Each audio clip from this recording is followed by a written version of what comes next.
2024년 새해 첫 주일입니다. 혹시 여러분 새해를 열 때 어떤 소망 가운데 여셨습니까?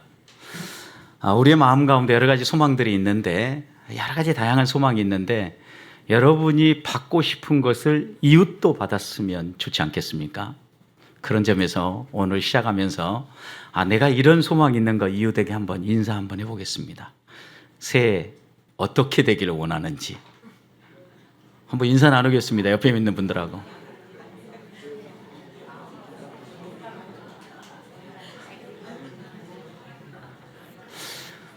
저는 여러분들에게 이렇게 인사드리겠습니다. 새해 소원하는 것 꼭 이루시기를 축복합니다.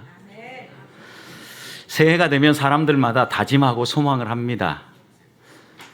이제까지 내가 어떻게 살았든지 간에 새해에는, 올해에는 좀 이렇게 달라졌으면 좋겠다라고 다짐하고 새해를 열지 않습니까? 우리나라는 새해를 열 때 종로에 있는 보신각에서 타종 행사를 합니다. 33번의 타종을 하면서 새해를 엽니다. 새해가 되면 떡국을 먹으면서 한 살 더 먹었구나 라고 생각을 하고, 또 자녀들, 또 좀 더 어린 세대들에게 축복하며 덕담들을 나누면서 새해를 맞이하죠. 여러분, 그런 덕담들 가운데 여러분 마음속에 제일 남는 덕담이 무엇입니까? 새해에 꼭 소원하는 것 이루라 라는 덕담들 아니겠습니까? 그런데 우리나라만 이렇게 새해를 맞이하는 것이 아니라 나라들마다 새해를 맞이하는 풍습이 조금씩 다르다고 합니다. 스페인은 새해를 맞이할 때 12시 딱 종이 울리면 포도알을 12알 먹는다고 합니다. 포도알을 왜 12알 먹을까? 궁금해가지고 언제부터 이 포도알을 먹는 풍습이 있는지 찾아봤더니요, 20세기 초부터 스페인 남부의 포도 농장이 수확이 갈수록 감소하고 소비가 줄어드니까 촉진하기 위해서, 여러분 12번 종을 치잖아요. 그러면 포도알을 미리 준비해 놨다가 씨앗까지 다 빼놨다가 하나씩 12개를 먹는 겁니다. 여러분, 그런데 이것을 스페인의 전 국민이 먹는다고 생각해 보십시오. 포도 소비가 촉진되지 않겠습니까? 그래서 지금도 스페인은 모든 사람이 새해 딱 종을 치면 포도 12알을 준비해 놨다가 종소리와 함께 12알을 먹는다고 합니다. 또 콜롬비아 사람들은요, 새해가 되면 빈 여행용 캐리어를 끌고 동네를 한 바퀴 돈다고 합니다. 이유가 뭘까요? 새해에는 내가 원하는데 여행하면서 신나게 살아봤으면 좋겠다, 이런 마음을 가지고 여행 캐리어를 들고 끌면서 동네 한 바퀴를 돈다고 합니다. 가까운 필리핀에서는 동그랗게 생긴 과일들 12개를 준비한다고 합니다. 그리고 종소리가 12번 때릴 때마다 하나씩 먹는 거예요. 너무 크면 한 번에 못 먹겠죠. 그러니까 동그란 것 가운데도 한 번에 먹을 수 있는 것으로 준비하지 않겠어요? 필리핀 사람들은 동그란 이 과일이 복을 가져온다고 생각을 한 겁니다. 그래서 새해를 맞이하는데 이런 의식들을 갖고 있는 거예요. 그런데 이런 모든 마음들을 하나로 모아보면요, 새해는 좀 잘 됐으면 좋겠다, 이런 마음 아니겠어요? 우리나라 사람들도요, 새해에 무엇을 제일 원하는가 이렇게 물었더니요, 제일 새해에는 이랬으면 좋겠다는 게 있어요. 여러분, 그게 뭘까요? 딱 추측이 되죠. 우리나라 사람들은 건강했으면 좋겠다. 왜냐하면 우리나라가 지금 초고령 사회로 들어가는 중이거든요. 그러다 보니까 많은 사람들이 이 건강에 대해서 많이들 걱정하고 건강했으면 좋겠다라고 대답을 했고요. 두 번째 많은 소원은요, 경제적 자유를 누렸으면 좋겠다라고 이렇게 대답을 했습니다. 좀 물가도 안정되었으면 좋겠고, 또 경제적 압박으로부터 조금 벗어났으면 좋겠다라고 얘기했습니다. 여러분, 그러면 직장을 가지고 있는 직장인들은 어떤 소망을 가지고 있겠습니까? 한마디로 얘기하면 월급이 올라갔으면 좋겠답니다. 연봉이 좀 올라갔으면 좋겠다.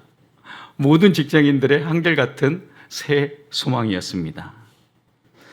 세 번째는요, 어떤 것을 소망하는가 물었더니 평범하게 살았으면 좋겠다. 평범한 삶. 여러분, 이 평범한 삶을 다른 말로 또 풀면 이런 얘기예요. 무탈하게 살았으면 좋겠다. 여러분, 우리도 모르는 사이에 우리 사회 도처에 위험 요소들이 얼마나 많은지 모르죠. 여러분, 그래서 이런 위험들을 고민하지 않고 올 한 해도 무탈하게 평범하게 평안하게 지냈으면 좋겠다, 이렇게 고백하는 겁니다. 지금도 천막 농성을 풀지 못하는 이태원 참사 유가족들은요, 새해 소망이 뭐냐고 물었더니 이태원 참사 특별법이 통과되었으면 좋겠다라고 그들의 소원을 아랬어요. 이들도 예상하지 못하는 어느 날 갑자기 자녀를 잃고 가족을 잃었기 때문에 이런 것들에 대한 아픔이 지나가면서 이런 걱정하지 않을 평범한 삶, 무탈한 삶이 소원으로 올라온 겁니다. 결국 이런 모든 소망을 모아보면요, 아무런 문제 없이, 큰 사건 사고 없이 평범하지만 그래도 행복하게 한 해를 지내고 싶다라는 게 우리 모두의 소망이 아닌가 싶습니다. 여러분의 개인적인 소망은 무엇입니까? 여러분의 환경이 다양하고 또 여러분이 소망하는 것이 각각 다를 겁니다. 지난 연말에 팔레스틴과 이스라엘이 열심히 지금 싸우고 있는 중이어서 알자지라 방송의 한 기자가 가자 지구에 있는 8살 난 소녀에게 새해 무엇을 소망하는가 물었습니다. 그때 이 소녀가 딱 고백한 게 있었습니다. 기억하십니까 혹시? 감자칩을 먹고 싶다. 또 하나, 딸기 주스를 먹고 싶다 그랬어요. 여러분, 우리가 일상 가운데에서 내가 먹고 싶은 것을 선택해서 먹고 그 다음에 마실 수 있다는 게 얼마나 큰 복인지 몰라요. 전쟁 가운데 이 모든 걸 다 읽고 보니까 이 소녀는 감자칩이 생각났고 딸기 주스를 먹고 싶다라고 응답한 겁니다. 우리의 환경이 다르기 때문에 각자마다 소원하는 게 다르고 소망하는 게 다를 수 있습니다. 그러나 분명한 것은 하나님은 우리의 마음 가운데 이런 소망을 주시고 이런 소망을 향하여서 올해도 힘차게 달려가려고 우리에게 생명을 허락하셨다라는 겁니다. 우리에게 생명이 있다라는 것은 사명이 있다는 거고 하나님이 부르실 때까지 하나님이 나를 사용하시고자 하는 계획이 있다라는 말씀입니다. 저는 오늘 한 해 우리 성도들이 믿음 안에서 힘껏 달려갈 때 하나님께서 먼저 여러분들의 소원과 소망을 이루어 주시기를 소망합니다. 저는 올 한 해를 소망하면서 2024년 우리 교회가 무엇을 위해서 힘차게 달려갔으면 좋을까 고민하면서 마음속에 기도하면서 지난 11월 기도할 때 하나님이 주시는 분명한 말씀이 있었습니다. 마가복음 16장 15절 말씀입니다. 너희는 온 천하에 다니며 만민에게 복음을 전파하라는 이 말씀입니다. 내가 어떻게 생각해 보면 이제까지 이 복음 전파를 위하여서 힘껏 달려왔는데 잠시 소홀히 생각하고 한 발 뒤로 물러나 있었구나. 코로나도 문제였지만 내 마음도 문제구나 라는 생각을 하면서 올해는 성도들과 함께 이 말씀을 좀 더 깊이 있게 다루고 깊이 있게 좀 나눴으면 좋겠다라고 생각을 해서 2024년 우리 교회를 향한 표를 만민에게 복음을 전파하라로 잡은 겁니다. 어떻게 보면 이것은 대위임령이라고도 합니다. 주님이 승천하시기 전에 우리 모든 성도들에게 맡기신 당부이시고 명령이시기 때문입니다. 우리에게 영원히 잊지 않고 좀 더 살려내고 더 힘써야 될 것은 만민에게 복음을 전파하는 건데, 그러면 어떻게 우리가 이 한 해를 살아가면서 만민에게 복음을 전파할 수 있습니까? 복음 전파하니까 여러분 먼저 마음에 걱정부터 되십니까? 오늘 한 해 큰일 났다 이 생각부터 드십니까? 천만의 말씀입니다. 여러분, 우리가 복음을 전파하기 위해서 먼저 해야 될 일은 15절 말씀 보면 우리에게 너희는 다녀라 그랬어요. 다녀라. 여러분, 우리는 다니는 게 먼저 1번입니다. 복음을 전파하기 위해서는 다녀야 사람도 만나고 또 복음을 들려줄 그런 사람들도 보게 되는 겁니다. 여러분, 저는 그래서 2024년 한 해 동안은 부지런히 다니기를 원합니다. 우리가 다녀야 될 곳이 어디입니까? 하나님이 가라고 하는 곳을 향하여 가는 겁니다. 성도는 나그네입니다. 이 땅이 우리의 영원한 집이 아닙니다. 잠시 있다 지나갈 것입니다. 더 나은 본향을 향해서 나아갑니다. 떠나가라고 하면 떠나가는 것입니다. 가라고 하면 순종하며 가는 사람이 하나님의 사람입니다. 여러분, 그런데 누구에게 두루 다니라고 이야기를 합니까? 오늘 15절 다시 보십시오. 너희는 그랬어요. 이 너희가 누굽니까? 14절로 올라가 보십시오. 11 제자가 예수 그리스도에 대한 부활의 소식을 듣고도 두려워서 문을 잠그고 함께 모여서 식사를 하고 있었습니다. 그 자리에 예수님이 방문하십니다. 그리고 이 제자들에게 책망을 하셨습니다. 왜? 부활을 목격한 사람들이 직접 너희에게 이야기하는데 그걸 믿지 못하느냐는 거죠. 예수님께서도 부활에 대해서 여러 번 말씀하셨고 또 그 약속의 말씀대로 직접 부활하신 것을 목격한 사람들이 너희에게 전하는데도 믿지 못하는 것은 무슨 이유냐? 그러면서 이들을 책망하시죠. 2가지를 책망하셨습니다. 하나는 무엇입니까? 14절 보시면 믿음 없음에 대한 책망입니다. 여러분, 적어도 우리가 두루 다니려고 하면 이 믿음이 회복되어야 된다는 거예요. 또 한 가지는 무엇입니까? 마음의 완악함이에요. 마음이 완악하다라는 것은 딱딱하게 굳어 있다는 거예요. 누가 말해도 그 말을 받아들이지 않고 수용하지 않는다라는 거예요. 이 딱딱한 마음이 부드러워져야만 두루 다닐 수 있는 거죠. 나 혼자 살기도 힘들고 내 삶을 풀어가기도 힘든데 내가 어디를 두루 다니겠냐고, 나 다닐 수 없어, 이렇게 생각하면은요, 우리의 마음이 딱딱하게 굳어 있으면요 평생 다니지 못해요. 비록 내게 부족하고 아직도 해결되지 않은 해결해야 될 문제들이 산적에 있어도 주의 말씀을 붙잡고 순종하며 나아가기로 마음을 먹으면은요 우리는 다닐 수 있어요. 저는 먼저 주님께서 우리에게 주시는 그 말씀을 다시 마음에 세우기를 소망합니다. 다니엘 이들이 믿음이 부족했고 마음이 딱딱하게 굳어 있었기 때문에 주님은 먼저 그들에게 찾아오셔서 책망하시고 그들을 다시 일으켜 세우신 다음에 너희는 온 천하를 두루 다녀라고 말씀하시는 겁니다. 적어도 우리의 믿음이 회복되기 위해서 올 한 해는 부단히 말씀 선포에 힘을 쓸 겁니다. 기도에 힘쓸 겁니다. 성도님들 같이 기도하십시다. 금요 기도회 때마다 부르짖어 구하십시다. 왜요? 우리의 딱딱한 심령이 부드러워지는 것은 한 가지 방법밖에 없기 때문입니다. 성령이 임하는 겁니다.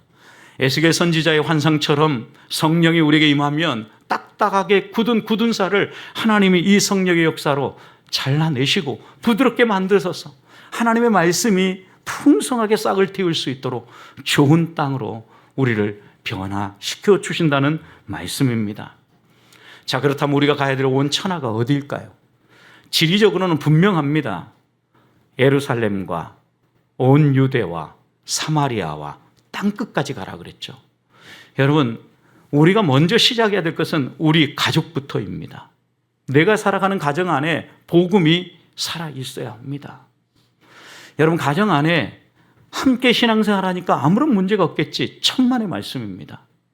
지난 연말 둘째 아들이 저에게 이야기하는 이야기를 듣고 충격을 먹었습니다. 여러 가지 이야기를 하는데 그 가운데 어린 시절부터 어린이 전도파를 훈련하고 아빠 엄마가 전도하며 함께 손잡고 나가서 전도하던 아들인데, 아빠, 복음 제시를 한 번 더 들어봐야 될 것 같아요. 저는 적어도 우리 집에 있는 아이들은 구원의 확신이 분명하고 복음 제시가 필요하지 않는 복음 전도자라고 생각을 했는데, 아이들이 성장하면서 또다시 복음을 들려줘야 될 때가 되었구나 라고 생각한 거예요. 하나님 앞에서 온 천하에 다니려고 하면 가장 가까이에 있는 가족부터 견고하게 서야 돼요. 언제 복음을 들려줄까 다시 생각하고, 또 그 복음을 함께 나누면서 우리가 믿는 믿음이 무엇이고 하나님 앞에서 신앙생활 한다는 의미가 무엇인지 소위 말하면 집안 단속부터 해야 되는 거죠. 가정이 안 다스려지는데 온 천하에 다니는 거 불가능하잖아요. 그래서 예루살렘에서 시작하는 거예요. 저는 올 한 해 동안 우리 가정 안에 우리의 자녀들 복음 안에 세울 수 있기를 소망합니다.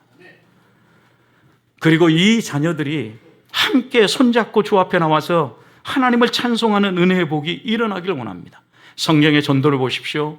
우리가 잘 알고 있는 예수님의 제자 가운데 가장 수제자인 베드로가 어떻게 전도를 받았습니까? 안드레가 먼저 예수님을 만났습니다. 그리고 예수님을 만나보니까 분명한 신앙 고백을 갖게 되었어요. 메시아라는 걸 확신한 거예요.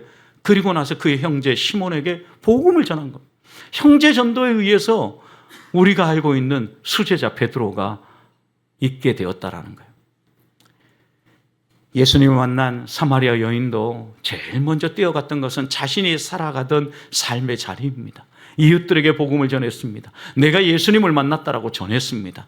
가정이 회복되고 나면 그 다음 우리들이 선포해야 될 것은 내가 가장 가까이에서 만나는 사람들에게 복음을 나누는 거예요.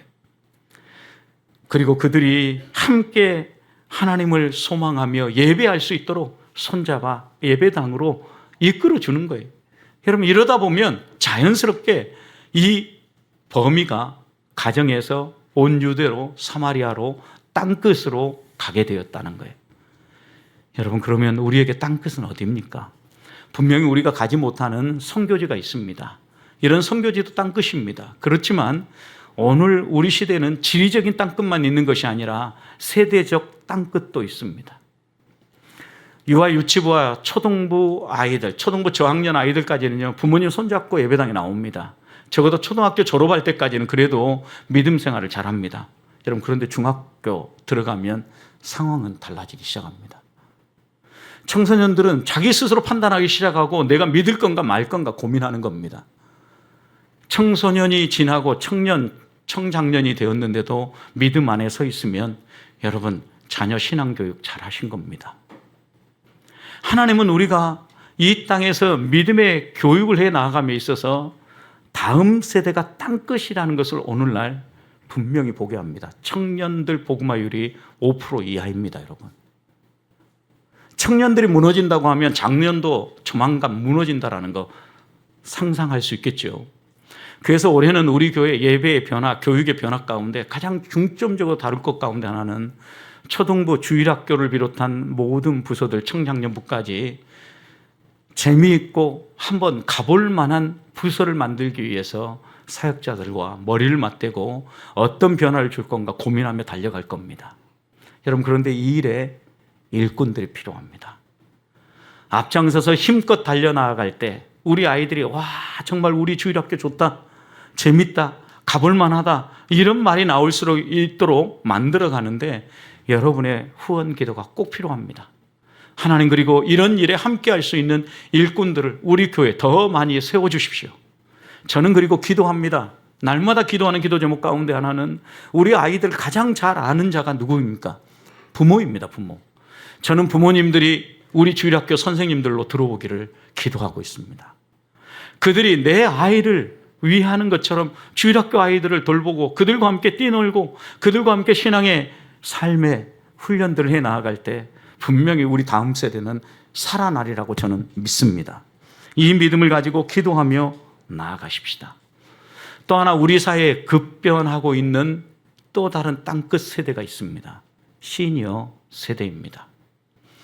제가 95년도에 이 시니어 세대를 위하여서 연구할 때만 해도 95년이 아닙니다. 2005년입니다. 2005년 연구할 때만 해도 교회 안에 시니어 세대에 대한 전문가들이 없었습니다. 그러나 지금은 시니어 세대에 대한 전문가들이 많이 늘어가고 있습니다. 올해 우리 교회는 시니어 목장, 남자 목장 2개, 여자 목장 2개를 조직했습니다. 올해는 시니어 목장을 위해서 의미 있는 발걸음을 내디딜 겁니다. 시니어 세대를 위한 특강을 개설할 겁니다. 시니어들이 웃을 수 있는 목장을 만들어 가겠습니다. 이 일을 위해서 제가 공부를 하고 연구해 왔던 것, 그리고 지난 교회에서 수년간 적용했던 것들 우리 교회 시니어들이 누릴 수 있도록 펼쳐보려고 합니다. 함께 기도해 주시기를 부탁합니다. 이렇게 세대만이 아니라 하나님은 우리에게 다니라고 합니다. 다니십시다. 갑시다. 그리고 그곳에서 다시 한 번 더 하나님의 손길을 기대하면서 생명의 복음을 나눠가는 우리 보배의 성도들이 되시기를 축복합니다. 두 번째, 다니라고 하는데 누구에게 가라고 얘기합니까? 온 천하에 두루 다니면서 우리가 만나야 될 대상은 만민입니다. 만민. 여러분, 만민이라고 하면 모든 사람들을 의미하죠. All nations입니다. 모든 민족, 열방으로 나아가라는 겁니다. 여러분, 여기에 있는 이 만민은 또 하나 여러분이 놓치지 말아야 될 부분이 있습니다.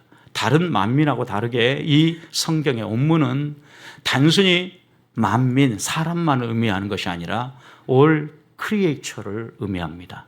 모든 피조물들을 의미하는 단어예요. 여러분, 그러니까 만민에게 나아가라고 할 때 우리가 사람에게만 나아갈 것이 아니라 하나님이 창조하신 피조물들에게도 나아가서 복음을 전하라는 거예요. 바울은 로마서 8장 16절 이하에서 분명하게 얘기합니다. 피조물들도 간절히 기대하고 고대하는 게 있다는 거예요. 하나님의 아들들이 나타나는 겁니다. 여러분, 하나님의 아들들이 나타난다는 게 무엇입니까? 하나님의 아들들이 언제 선명하게 드러납니까? 그들이 믿음으로 살아갈 때 또 예수 그리스도가 이 땅에 오셔서 구원의 놀라운 은총을 베풀어 주실 때 분명하게 흑백이 갈라질 겁니다. 양과 염소가 갈라질 겁니다. 하나님의 아들들을 하나님이 나타내 보이실 때가 있어요. 그때가 언제입니까? 재림의 그날이죠. 왜 피조물들이 재림의 그날을 원할까요? 21절, 로마서 8장 21절 말씀을 보면요, 피조물들도요, 썩어짐의 종로를 하는 것에서 해방되기를 원한다 그랬어요. 그리고 하나님의 아들들이 누리는 그 영광에 함께 참여하기를 원한다 그랬어요. 여러분, 우리가 어떤 음식도 그냥 자연 상태에서 오래 놔둬보십시오. 어떻게 됩니까? 썩지요. 썩어짐의 이 아픔은요, 죄의 결과예요. 우리 인간에게는 죄로 말미암아 죽을 수밖에 없는 이런 사망이 찾아왔다면 피조물들에게는 이 썩어짐의 종노릇 하는 것이, 썩어짐이 그들에게 다가왔다라는 거예요. 여러분, 그런데 생각해 보십시오. 하나님 나라에 이 피조물들이 같이 있을까요? 없을까요? 하나님 나라 갔더니 사람들만 막 땡뚱땡뚱 있겠습니까? 사람들과 함께 나무들도 있고 여러 피조 세계의 동물들도 함께 있을 것을 우리는 분명히 압니다. 이사야 선지자 이렇게 노래했잖아요. 사자들이 어린 양과 함께 뛰놀고 어린이가 독사글에 손을 놓고 장난을 쳐도 물지 않는 이런 하나님 나라, 곧 썩어짐의 종로로에서 해방되어질 그날을 피조물들도 기다리고 있다고요. 그래서 여러분, 이 피조물들에게 우리가 복음을 전해야 돼요. 어떻게 복음을 전해야 될까요? 사람들이 이렇게 복음 전하라니까, 제가 지난번 섬겼던 교회에 같이 전도파 사역을 했던 집사님 한 분은요, 강아지를 등에 업어주는 집사님이에요. 그래서 저희 갔더니 저한테 강아지한테 복음 제시해달래요. 아, 집사님, 제가 강아지한테 복음 제시하는 건 좀 그런데요. 그랬더니 자기는 강아지한테 복음 제시했다는 거예요. 그랬더니 이 강아지가 찬송을 하는데, 가정 예배를 드리는데 오 이러면서 같이 찬송해요. 똑같이 노래 부른다라는 거예요. 그때만 해도 지금 말도 안 되는 얘기네, 이렇게 제가 속으로 생각했는데, 말씀을 보면 볼수록 하나님이 회복시키실 날이 있겠다라는 생각을 합니다. 요즘은 여러분, 반려견이라고 얘기하고 이 함께 우리와 함께 생활하는 이런 모든 동물들에게도 동물권이 있다는 걸 강조하면서 동물 학대하는 것에 대해서 경계하잖아요. 여러분, 이게 뭐예요? 우리들이 복음을 증거하면서 피조 세계를 회복시켜 나아가는데 매우 중요한 부분이죠. 만민 모든 사람에게 우리가 복음을 전해야 되는 거 이의가 없죠. 자, 피조물들에게 복음을 전하는 방법은 무엇일까요, 여러분? 피조물들에게 복음을 전하는 방법은요, 하나님이 허락하신 이 창조 세계 질서를요, 건강하게 보존해 가는 방법이에요. 새해 벽도 일어나는 소식들 여러분 들어보십시오. 곳곳의 기상이변 때문에 얼마나 나라들이 몸살을 앓고 있습니까? 북유럽과 러시아는요, 영하 30도에서, 여러분, 북유럽의 저 핀란드는 영하 42도를 찍었어요. 여러분, 영하 30도도 상상이 안 되는데, 영하 10도만 내려가도 우리 추워가지고 옷을 껴입기 시작하는데 영하 42도. 여러분, 그러니까 도로에 차들이 다 멈춰 서 있어요, 여러분. 서유럽은 어떤 일이 벌어졌습니까? 프랑스 물난리가 났습니다, 여러분. 영국 온통 홍수 때문에 고통을 겪고 있어요, 여러분. 가까이에 있는 일본 새해 벽도에 어떤 일이 벌어졌습니까? 지진으로 인하여서 우리 동해 쪽으로 나와 있는 작은 마을에 벌어진 이 지진이지만 많은 사람들의 생명을 잃었습니다, 여러분. 이런 일들이 왜 일어난다고 생각합니까? 기상이변이 왜 찾아왔습니까? 우리 인간들의 탐욕 때문이에요. 우리의 욕심껏 우리가 이 세상을 오염시키고 이 세상을 개발하면서 이 자연 생태계에 생태 발자국을 남기기 때문이에요. 세계 여러 나라가 여러 가지 생태 발자국을 가지고 있는데, 우리나라의 생태 발자국으로 가장 많이 남는 부분이 있는데 음식과 농업이 1번으로 뽑혔어요. 두 번째는 개인 교통수단이었고 세 번째는 전기가스와 기타 연료였어요. 약 23%, 14%, 10% 이렇게 각각 나왔는데 여러분, 우리가 어떻게 우리의 음식과 농업을 제대로 회복시켜 갈 수 있을까요? 창조 질서를 보존해 갈 수 있을까요? 첫 번째는 육고기 드시는 것 절제하기 시작해야 됩니다. 육고기를 먹는 순간 육고기로 말미암아 이 자연에 얼마나 많은 생태계가 훼손되고 있는지 기억해야 합니다. 안 먹을 수는 없지만 절제해야 합니다. 한 마리의 소를 사육하기 위하여서 많은 자원들이 소비되어지고 환경이 파괴되어집니다. 우리는 그것을 뒤로 한 채 그냥 즐기고 있는 겁니다. 우리 사회에 음식물 쓰레기가 얼마나 많은지 여러분 아시죠? 아껴야 합니다. 꼭 먹을 음식들을 구입하고 또 활용해야 합니다. 음식물이 그냥 빠져나가지 않도록, 쓰레기통으로 버려지지 않도록 잘 관리하는 것, 이것이 창조 질서를 보존하는데 매우 중요한 역할이에요. 여러분, 지금 우리나라는 쓰레기를 쌓을 곳이 없어져 가고 있다 하죠. 생각해야 합니다. 또 개인 교통수단을 생각한다면 가능하면 대중교통을 이용하고 개인 교통수단을 절제하고 걷고 자전거를 타고 이동하는 이런 습관들을 하나하나 더 실천해 가는 겁니다. 여기에 화석 연료를 통하여서 우리가 누리고 있는 여러 유익들 있죠. 전기도 아끼고 화석 연료로 발생되어지는 여러 가지 생활 편익들을요 하나하나씩 줄여가는 거예요. 이러면서 생태 발자국이 하나하나 지워지고 지금 지구의 온도가 올라가고 있는데 1880년 산업화 이후 현재까지 10년마다 0.2도씩 올라갔다고 합니다. 지금 지구의 온도가 한 1.2도 정도 올라갔다고 합니다. 어떤 사람은 1.5도까지 보기도 합니다. 그런데 약 5도에서 6도가 올라가면 지구상의 생물들 가운데, 생명체 가운데 95%는 생존할 수 없다고 합니다. 잘못하면은 우리 세대에 이런 일들을 만날 수도 있다는 사실을 기억해야 합니다. 그렇다면 우리가 결코 그냥 만민에게 복음을 전하신 이 주님의 말씀을 간과하지 아니하고 하나님이 창조하는 이 모든 피조 세계의 창조의 질서를 회복하고 보존하는데 내가 해야 될 일이 무엇인가를 생각해야 합니다. 하나하나 신천할 때 지구가 아름답게 회복되어지고 만민에게 복음을 전하는 우리의 삶도 살아나게 될 것입니다. 마지막으로 우리가 꼭 해야 될 것은 복음을 들려주는 것입니다. 아무리 환경을 보호하고 자연 활동을 하고 또 그들에게 좋은 일들을 행한다고 해도 마지막 우리가 보여줘야 될 것은 복음을 전파하라.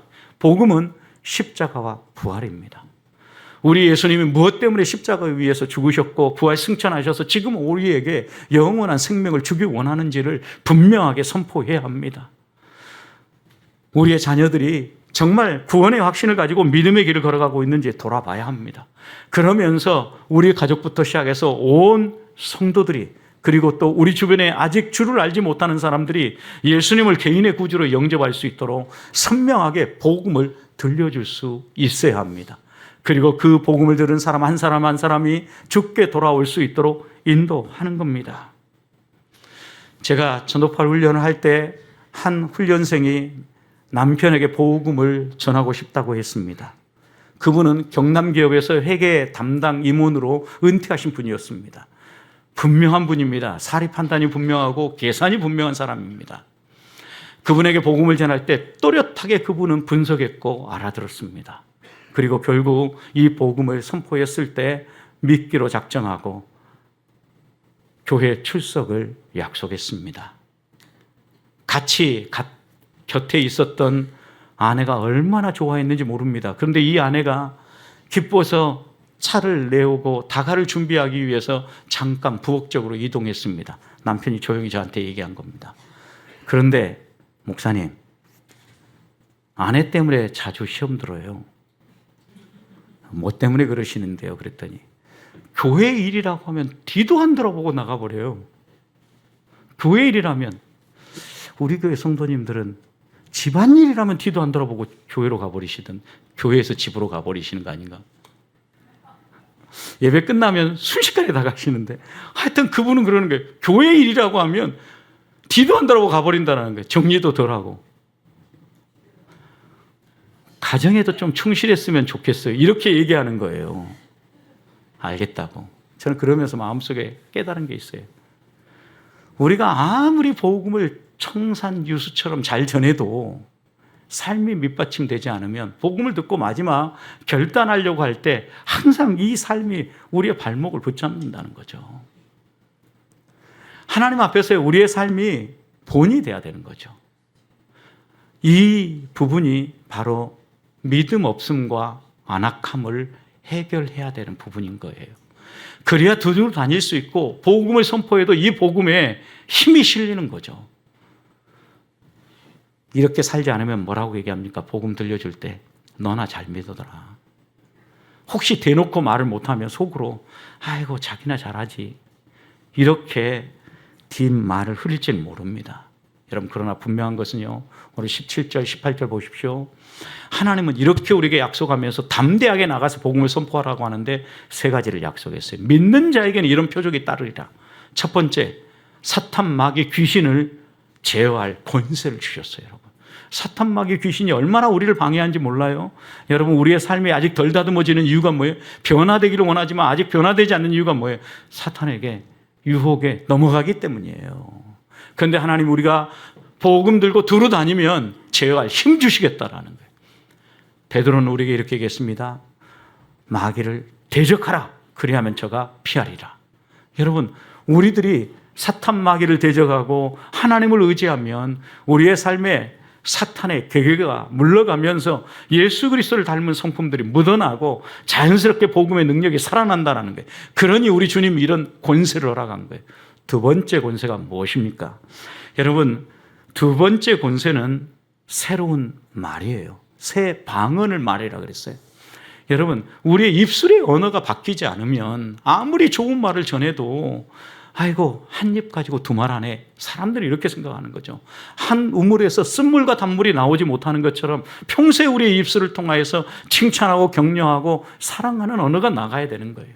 어떤 때 볼 때 여러분 자녀들 가운데 고쳐야 되고 또 바꿨으면 하는 것들 많이 있을 겁니다. 그러나 여러분 어떻게 바꾸기 원합니까? 자꾸 단점을 지적해가지고 바뀌는 것 같지만 천만의 말씀이에요. 칭찬해 보십시오. 격려해 보십시오. 사랑으로 꼭 안고 아이가 나가기 전에 1분씩 기도해 보십시오. 여러분 그 아이는 믿음 안에 클 거고 분명히 바뀔 겁니다. 우리의 입술의 언어가 바뀌어야 돼요. 성령 강림 사건으로 새 방언을 주신 하나님을 기대해야 돼요. 우리의 언어가 바뀌고 칭찬하고 격려하고 만나는 사람들을 축복하는 이런 입술의 언어가 되면 복음도 힘이 실린다는 거예요. 세 번째는요, 치유의 은총이에요. 어떤 독을 마셔도 그 독에 해를 받지 아니하고 해독이 되어지고 또 병든 자에게 손을 얹은 즉 나으리라, 고침 받는다라는 거죠. 치유 은총이죠. 여러분 올 한 해 우리에게 가장 큰 기도 제목이며 새해 소망이 건강한 삶이었는데 어떻게 건강한 삶을 살겠습니까? 아무리 노력하고 애써 봐도 여러분 안 되는 일이 많아요. 만병의 의사이신 하나님을 바라봅시다. 지난 한 해 곰곰이 생각해 보니까 제가 다시 한 번 더 다짐한 게 있어요. 아침, 점심, 저녁 한 봉지씩 약을 먹으면서 이 약이 아니라 보약, 예수 그리스도의 신약 구약을 먹어야 되는데 이 마음이 들어왔어요. 그래서 하나씩 지금 털어내고 있는데 정형외과 약을 일단 털어냈어요. 그랬더니 얼마나 행복한지요. 걸을 때 뚝뚝 거려요. 주님, 이 정도 치료받아도 이 정도 약을 먹어도 한 4개월 이상 먹은 것 같은데 뚝뚝거린 거 보면 이제 하나님이 해주셔야 됩니다. 하나님, 이제는 염증의 문제가 아니라 하나님 의지하고 가겠습니다. 그러고 났더니 한 2주 전부터는 안 아프는 것 같아요. 두고 봐야 되겠어요. 좀 더. 믿음으로 좀 더 봐봐야 되겠지만 한번 해보자는 거죠. 저는. 우리가 믿음으로 산다라고 얘기하면서도 안 하는 것들. 그래서 하나하나씩 지금 해결하고 내가 내려놔야 될 건 뭐냐.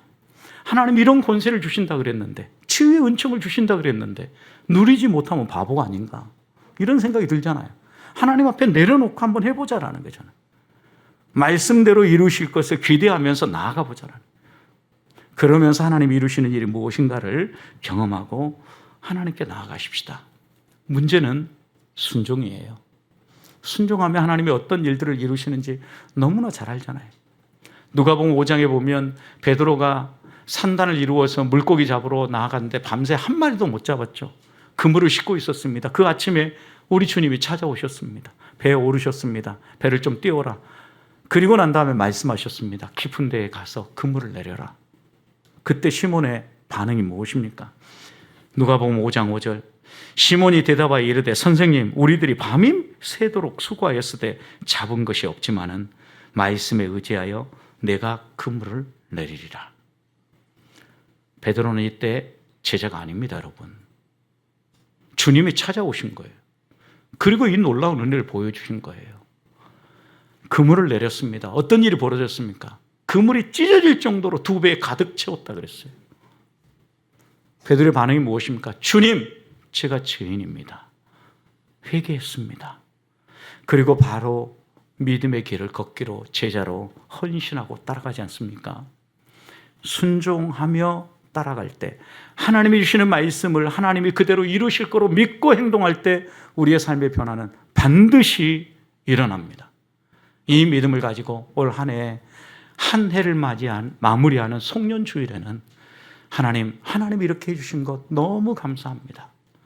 영광을 돌리는 우리 보배의 성도들이 되시기를 축복합니다.